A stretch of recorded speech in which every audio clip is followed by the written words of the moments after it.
नमस्कार, मैं उत्कर्ष और आप देख रहे हैं द डेली डिस्पैच। 4 दिन पहले यानी 6 सितंबर को पुणे के एक कार्यक्रम में आरएसएस चीफ मोहन भागवत ने कहा कि किसी को खुद के ही भगवान होने का ऐलान नहीं करना चाहिए।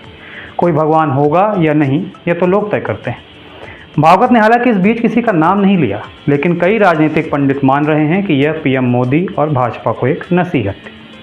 अब इस बयान के वायरल होने के बाद राजनीतिक हलकों में चर्चा शुरू हो गई है कि क्या वाकई बीजेपी और संघ के बीच सब कुछ ठीक नहीं है। हालांकि इसकी नींव तो लोकसभा चुनाव नतीजों के बाद ही डल गई थी। सरसंघ चालक के इसके पहले दिए बयान, संघ की पत्रिका ऑर्गेनाइजर में बीजेपी की हार पर आलोचना, इसके कुछ उदाहरण हैं। अगर खटपट सच में है तो इसे सार्वजनिक क्यों किया जा रहा है? क्यों यह इनडायरेक्टली बताने की कोशिश हो रही है कि हाँ, हमारे बीच सब ठीक नहीं है? अगर ऐसा है तो इसमें फ़ायदा किसका है? इसे आपस में क्यों नहीं सुलझाया जा रहा? यूँ इसे सड़क की लड़ाई बनाने का मतलब क्या है? तो आइए इसे विस्तार से समझते हैं। पूरी बात को समझने के लिए आरएसएस सरसंघ चालक मोहन भागवत के आम चुनाव यानी 2024 के नतीजों के बाद से अब तक दिए बयानों पर एक नज़र डाल लेते हैं। जो वास्तविक सेवक होता है वह यह नहीं कहता कि यह काम मैंने किया है। सच्चा सेवक अहंकारी नहीं होता। संसद में विरोधी नहीं, प्रतिपक्ष कहिए। चुनावों में मुकाबला ज़रूरी, पर यह झूठ पर आधारित न हो। चुनावों में मर्यादा का पालन नहीं हुआ। मणिपुर में 1 साल से शांति नहीं है, वहाँ शांति की राह देखी जा रही है। हमें खुद को भगवान नहीं मानना चाहिए। लोगों को यह तय करने दें कि क्या आप में कोई भगवान है।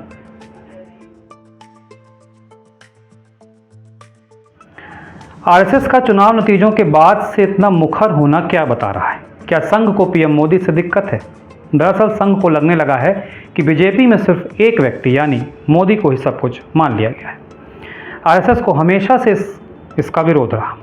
2004 में सरसंघ चालक के सुदर्शन के रहते और अटल बिहारी वाजपेयी के पीएम रहते वक्त भी यही हुआ।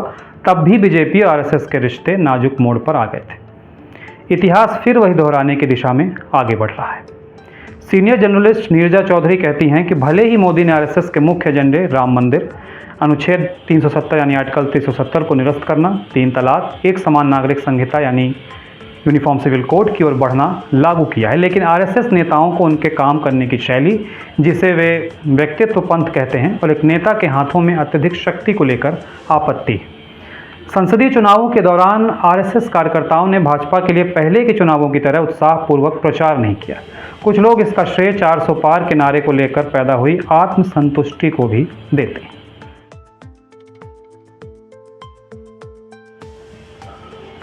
संघ भी जानता है कि पिछले 10 सालों में पीएम मोदी पहली बार थोड़ा कमजोर हुए हैं। 2014 और 2019 में बीजेपी ने अपने दम पर सत्ता हासिल की थी। एनडीए और बीजेपी को तब 336 और 382, 353 और 303 सीटें मिली थी। इस बार बीजेपी को 240 और एनडीए को 293 सीटें मिली। लेकिन संघ मोदी पर ही हमला क्यों कर रहा है?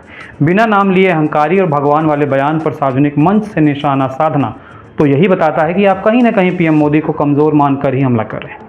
यह भी बताने की कोशिश है कि खुद को ही सब कुछ नहीं मान लेना चाहिए। माना कि बीजेपी इस बार अपने लक्ष्य से पीछे रह गई यानी 400 के, लेकिन यह भी सच है कि बीजेपी की जितनी सीटें आई हैं उतनी तो अकेली विपक्षी गठबंधन इंडिया की नहीं आई। भारत जैसे लोकतांत्रिक देश में लगातार तीसरी बार अपने दम पर सत्ता हासिल करना मामूली बात तो है नहीं। लेटरल एंट्री, ब्रॉडकास्टिंग बिल का वापस होना, वक्फ बिल पर जेपीसी ये बता रही है कि कहीं ना कहीं बीजेपी को सहयोगी दलों के रुख को देखते हुए थोड़ा पीछे हटना पड़ता है। अगर संघ मोदी को कमज़ोर मानकर अटैक कर रहा है तो यह विपक्ष का काम है। आपने तो उन्हें बनाया है, यह संघ का काम नहीं है।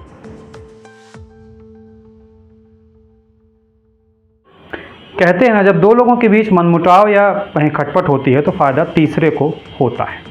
यहाँ आरएसएस और बीजेपी के बीच मनमुटाव की खबरें हैं तो सबसे बड़ी विपक्षी पार्टी कांग्रेस इसका पूरा फ़ायदा ले रही है। पुणे में मोहन भागवत वाले बयान पर पार्टी महासचिव जयराम रमेश का ही एक्स पोस्ट देख लीजिए। उन्होंने कहा कि 4 जून 2024 के बाद से नॉन बायोलॉजिकल प्रधानमंत्री और आरएसएस के बीच संबंधों में गिरावट आई। उनके बीच तनाव की स्थिति बनी हुई है। आज पुणे में कार्यक्रम में आरएसएस प्रमुख मोहन भागवत ने परमात्मा के अवतार वाले प्रधानमंत्री के दावे को लेकर उन पर निशाना साधते हुए कहा कि हम भगवान बनेंगे या नहीं, इसका फैसला लोग करेंगे। हमें यह प्रचार नहीं करना चाहिए कि हम भगवान बन गए हैं। हर बीतते सप्ताह के साथ इस सरकार की उम्र कम होती जा रही है। यह भी सत्य है कि आरएसएस शायद ही यह चाहेगी कि कांग्रेस या विपक्ष अन्य बातों के अलावा सरकार, नौकरशाही और शिक्षाविदों में प्रमुख पदों पर बैठे लोगों को अपने विचारों और इसकी सभ्यतागत परियोजना को आगे बढ़ाने के लिए जो भाजपा ने स्थापित किया है उसे नष्ट करने के लिए वापस आए। तो फिर संघ प्रमुख या कोई संघ का पदाधिकारी ऐसा बयान देकर बीजेपी की टेंशन और विपक्ष को फायदा क्यों पहुंचा रहा है? अगर संघ को पीएम मोदी से ही दिक्कत है तो कोई विकल्प ही खोजा होगा? जवाब है नहीं। लोग भले ही अमित शाह और सीएम योगी को प्रधानमंत्री के अगले विकल्प के रूप में देखें, पर आरएसएस ने अब तक कोई मुहर नहीं लगाई। संघ को भी पता है कि वर्तमान परिवेश में पीएम मोदी के अलावा कोई करिश्माई नेतृत्व वाला नेता देश संभालने की स्थिति में नहीं।